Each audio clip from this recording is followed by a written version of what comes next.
24 ବର୍ଷ ସରକାରରେ ସାମ୍ବାଦିକମାନଙ୍କୁ କରାଗଲା ଅଣଦେଖା। ହେଲେ ସେହି ସାମ୍ବାଦିକ ହିଁ ଓଡ଼ିଶାର ଭାଗ୍ୟ ଓ ବିଧାତା। ଗଣତନ୍ତ୍ରକୁ ହତ୍ୟା କରିବା ଭଳି ଚତୁର୍ଥ ସ୍ତମ୍ଭକୁ ଗଳା ଚେପି ହତ୍ୟା କରି ଅମଳାତନ୍ତ୍ର ରାଜ କରିବାର ଚାଲିଛି ବଡ଼ ଚକ୍ରାନ୍ତ। ସମସ୍ତେ ଜାଣିବି ନୀରବରେ ରହନ୍ତି। ଏଥିପାଇଁ ବଳି ପଡ଼ିଛନ୍ତି ଅନେକ। ଏହା କିନ୍ତୁ ସହିପାରିନି ବିଜେପି।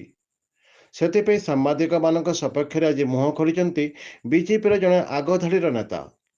ଏହା ସତ, ଏବେ ବଦଳିଛି ସାମ୍ବାଦିକର ପରିଭାଷା। ବଦଳି ଯାଇଛି ଜଣେ ଦୂରଦୃଷ୍ଟି ସମ୍ପନ୍ନ ସାମ୍ବାଦିକର ସୃଜନଶୀଳତା। ଏହାକୁ ଲକ୍ଷ୍ୟ କରି ସାମ୍ବାଦିକମାନଙ୍କ ନ୍ୟାୟ ସପକ୍ଷରେ ମୁହଁ ଖୋଲିଛନ୍ତି କେନ୍ଦ୍ରମନ୍ତ୍ରୀ ଧର୍ମେନ୍ଦ୍ର ପ୍ରଧାନ। ସମ୍ବଲପୁରରେ ଏକ ସାମ୍ବାଦିକ ସମ୍ମିଳନୀରେ କ'ଣ କହିଲେ କେନ୍ଦ୍ରମନ୍ତ୍ରୀ ଧର୍ମେନ୍ଦ୍ର ପ୍ରଧାନ, ଆସନ୍ତୁ ଜାଣିବା। गोटे कथा मु आज आम दलर नेतृत्व संगे आलोचना भी करी ओडिशारे गणतंत्र नाही। आपण माने सबुठु तार बड़ क्षतिग्रस्त अच्छा ओडिशार सरकारी दफ्तर को मीडिया को जीवा पई मना। जिला ऑफिस हो, तहसील ऑफिस हो किंबा सेक्रेटरीट हो, चतुर्थ स्तंभ कड़ा कथा कहबो। एबे मते आपण माने कड़ा कथा पचेरी एडा प्रक्रिया एडा जे मु मुह लुचेबी मु कहबी नै मु शासन अछि मु आपन उत्तर देबिनी एडा तो प्रजातंत्र पई भूल है जी। गणमाध्यम काम लोकों कथा को आमको भल लागू ए प्रकार प्रश्न तो हबनी। जो स्वेच्छाचारी है ओडिशा रे स्वेच्छाचारिता चली दुईटी जिनस आम निश्चित आसला करूँ, तीन जिनस पक्का करूँ। मु आपको मोर नेतृत्व सांगे राज्य नेतृत्व संगे परामर्श करी स्टेट रे एक्रीडेशन कमिटी आउ बसुने जिला स्तर रु आरंभ कर राज्य पर्यंत, कारण ए सामाजिकतार परिभाषा बदली इंस्टीट्यूशन रु इंडिविजुअल सामाजिक हो सारी जने कि आज पोर्टाल रे भल दुई शब्द लोक आकांक्षा कथा कहूँ तो सीए जने प्रतिष्ठित सामाजिक भी हो सारा। ए तार सृजनशीलता, ए तार कल्पना, ए तार निर्भीकता को आउ क्या निर्भर करने पड़ुनी। सी भी आज नुआ सामाजिक भाव स्वीकृति पाइबा दरकार। से आरंभ कर इलेक्ट्रोनिक्स मीडिया रे जिते सब नुआ बंधु मैंने आसले से पुराना आक्रेडिटेशन ना नुआ नुआ खबर कागज सब आसला, नुआ नुआ तरीका सब आसला। आक्रेडिटेशन को ओडिशा रे आउ थरे पुनर्रचना करा जिवो। भारतीय जनता पार्टी सरकार आसिले जिला रु आरंभ सब डिविजन आरंभ करके केंद्र राज्य पर्यंत नुआ आक्रेडिटेशन नीति अना जिवो। द्वितीय एठी आपण मानको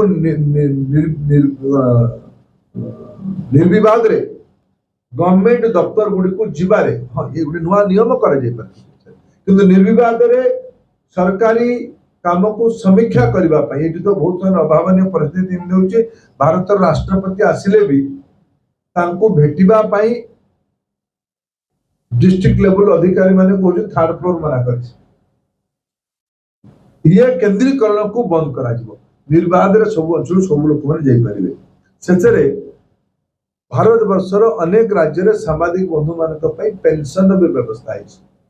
भारतीय जनता पार्टी सरकार आसिले हमें सबू यूनिवर्सल कथा कहूँ आमर सबू व्यवस्था को बड़ करूँ समस्त आमर जो नीति सबका साथ सबका विकास ये तो सामाजिक बंधु मान भी रोच पेंशन व्यवस्था को भी ये आगामी दिन को एठिकार आवश्यकता को देखिए कर तीन जिनस मु घोषणा पत्र बाहर भी आपको उल्लेख करली। आपण मैंने आम निमंत्रण ये आसिले आपको बहुत बहुत धन्यवाद। पुणी आम आउ थे आपको भेटू खूब शीघ्र ये टीम भेटा आमर जयदा किसी उल्लेख करेंगे जय ये मैंने संबलपुर संपर्क करें कारण संबलपुर गोटे मौलिक समस्या आज भी अच्छे इे सियाड़े कथा कहु इे सियाड़े कथा कहु संबलपुर मूल विषय कॉर्पोरेशन कौन है एठिकार गरीब को पट्टा कौन मिले एठी मार्च अप्रैल मासरे कहीं हैजा होती विशुद्ध पीवा पानी कहीं मिलूनी एठिकार ड्रेनेज सिस्टम कौन है एठिकार स्वच्छता अवस्था कौन है संबलपुर हाईकोर्ट बेंच कथा कौन है संबलपुर लॉ एंड ऑर्डर कथा कौन है संबलपुर को दंगा मुक्त केमती करवा ये ऊपर एठिकार आमर प्रतिद्वंदी दल उत्तर दौनी मूल प्रश्न एगुड़ाक संबलपुर याटू दूरे जाइए इे सियाड़े प्रश्न उठाऊँ मु शब्दटा उचित नुहे कि जी दायी सी अधिका शब्द लगे उचित नुहे सामाजिक सम्मेलन जी दायी से अधिका पार्टी करुच्च आप जहाँ बुझी बुझ ये मचाए शोर कही तो देली बहुत बहुत धन्यवाद। राजा बाबूଙ୍କ ताजा खबर ସବୁବେଳେ ପରିବର୍ତ୍ତନ ସ୍ୱର। ଅଧିକ କେହି ଜାଣିବାକୁ ଚାହୁଁଥିଲେ ଏହାକୁ ଲାଇକ୍ କର, ସେୟାର କର ଓ ନିଜ କମେଣ୍ଟ ବକ୍ସରେ ନିଜର ସ୍ପଷ୍ଟ ମତାମତ ପ୍ରଦାନ କର। ଆପଣଙ୍କ ସାଥିରେ ସଦାବେଳେ ମୁଁ ରାଜାରାମ।